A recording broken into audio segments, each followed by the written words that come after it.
Hey, everybody, it's Shep Hyken here, customer service and experience expert, and we are hanging out with Matt Gillin at Relay Network. He's the CEO, and he is going to talk today with us about the personalized experience. Now, there is a difference between personalized experiences and truly personal experiences. And let's just start the conversation there, Matt. First of all, welcome. It's great to see you again. Likewise, great to see you. And this is going to be the first of several interviews that we have. These are just short, really important pieces of information that you need to have to be better for your customers, help your business be more successful. So first, let's hit the idea. And then I want to talk about what Relay Network does, but I just want to talk a little bit about the difference between personalization and a truly personal experience. Yeah, I mean, so Shep, when you think about it, and you know this, every business is seeking to establish better customer relationships.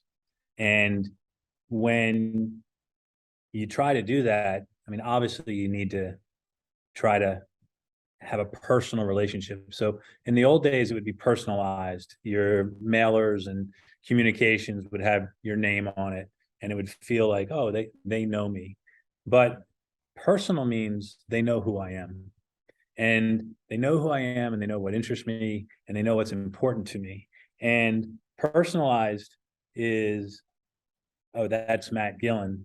And personal is, Matt Gillin is an empty nester with 2 kids in college, and he's really interested in taking this next transitionary stage of his life. And I'm going to present Matt with content that I know is going to be interesting in him because I know Matt. And I know who he is as a person. Yeah. By the way, we talk about content. The content experience is so important today in the customer experience. And to your point, there's a difference between saying, I just received a very personal letter, if you will. My mom passed away about 1.5 years ago, and I'm still receiving letters from real estate agents asking if they want to sell the home that my mother had that we, by the way, sold before she passed away. So, yeah. We got a bad list. And it's always Dear Shepherd, not Dear Shep. So right away, that's a red flag. And what really kills me is they sign, we're sad to hear about your mother's passing, blah, blah, blah. They get down to the end. It's sincerely, and it has the person's name and a blank spot for a signature with no signature. Okay. Yeah. And to me, that is personalized because it put my name in there, but it's so impersonal. It's ridiculous. 100%. Great example. And what you guys do at Relay Network is you provide content that's truly, it's not just personalized, but it's personal to the customer, client, whoever it is that's using you. And I know you do a lot of work in healthcare and financial services, as well as some other areas as well, but those are your 2 big areas. And you really create this content that the customer says, you know what, they know who I am. This is really cool. It's important information for me to have.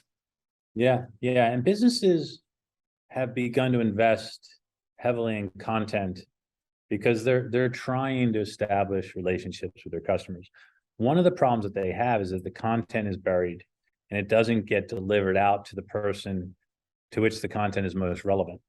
And when you say buried, what do you mean by buried? It's buried in that it's on a website somewhere where I had to go navigate as a customer.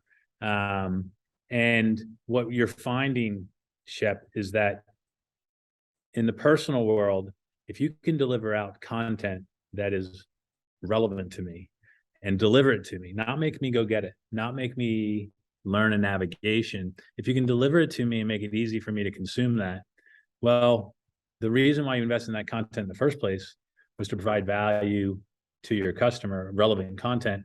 Well, that's a big win to get it distributed out to the customer where they can engage with it and in a really personal way.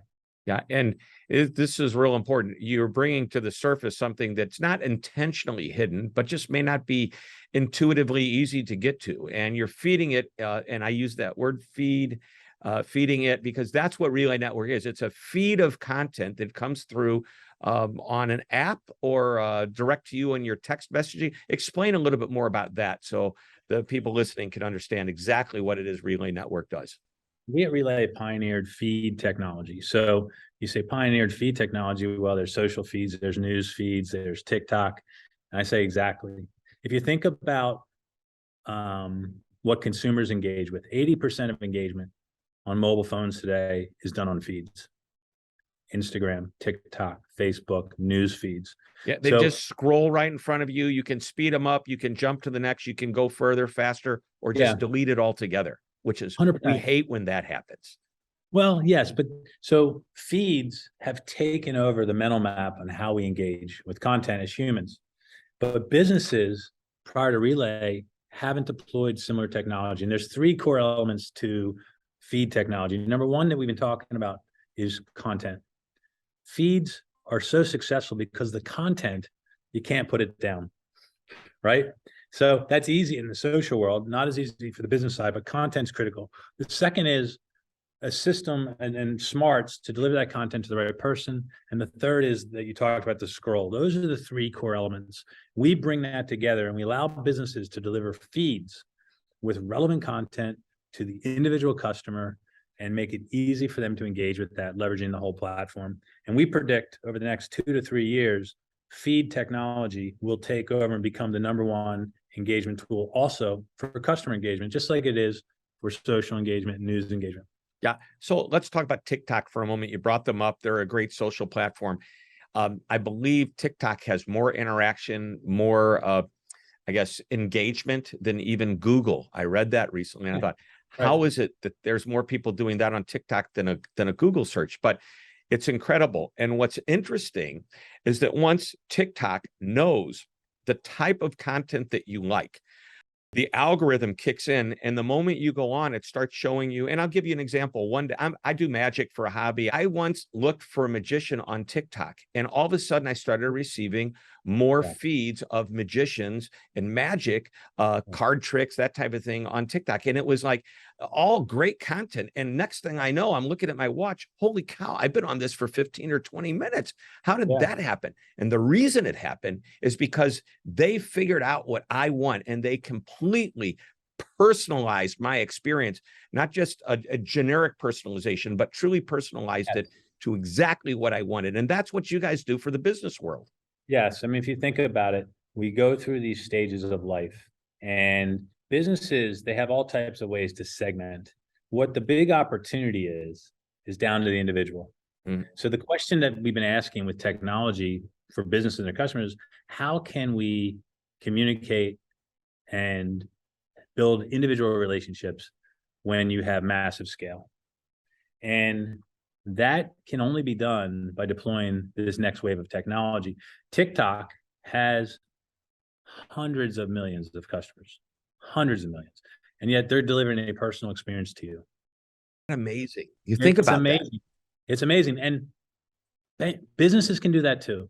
We focus on financial services and healthcare, and what great opportunity. Let's take healthcare. A year ago, I had a seizure. I broke my shoulder, and they have an opportunity to feed me content about my brain and brain health, to feed me content about my shoulder and how I can fix it, and what are the ice packs that people that work the best. And there's so much rich content that can be delivered to me as they know my situation, as they know not just what interests me, but what should interest me based upon where I am, so that you have an opportunity as a business and a customer to educate and guide, which is a little bit different than the social platforms, as our algorithm works slightly different than theirs.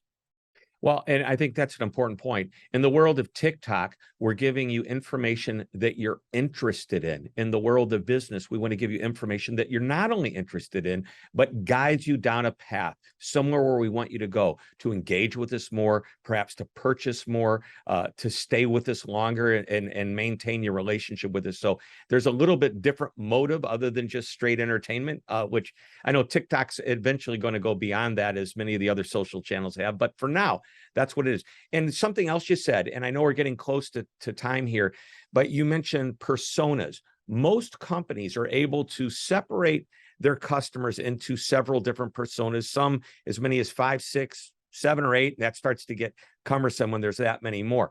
That's one version of personalization. I'll use Nike as an example. Great company. When I engage with Nike, they know that I buy their running shoes and their golf shoes. They do not send me information about soccer or football shoes or any other types of shoes. They only engage with me on on those particular items. However, it hasn't gotten so nuanced as to the level that you're talking about at Relay. And I think that separates the technologies from general, personas to truly personalized experience. Yeah, and I want you to imagine, so just think about banking. So banking today, it's like basically different colors represent the same institution, if you will. There's orange, there's blue, there's red, there's green, and it's like insert bank here. Well, what's happened is there's a huge opportunity for banks today to have a one-to-one feed with every customer, where what you're feeding that customer is actually relevant and unique to that customer. And that's where the world's going. And that's what you're seeing with social. And we've taken that and we've really applied it to allow these businesses to go to this next level that you're talking about, truly personal to the individual, because there's no two feeds alike. Yep. Because and there shouldn't be if it's truly personal. Yes. And to wrap a nice bow around this, we're talking with Matt Gillin, CEO of Relay Network, and we have discussed the difference between a personalized experience versus a truly personal experience. Obviously, personal over personalized wins every time. You want more business, you want to gain trust of the customer, you want to gain traction and engagement with the customer, focused on the personal experience, not just a generically personalized experience. Matt, thanks for educating us and sharing your wisdom and insight. Thank you, Shep. I really enjoyed it. All right, that wraps it up. We will have more insights from Matt in future episodes of interviews that we do here. Thanks for watching. This is Shep Hyken reminding you to always be amazing.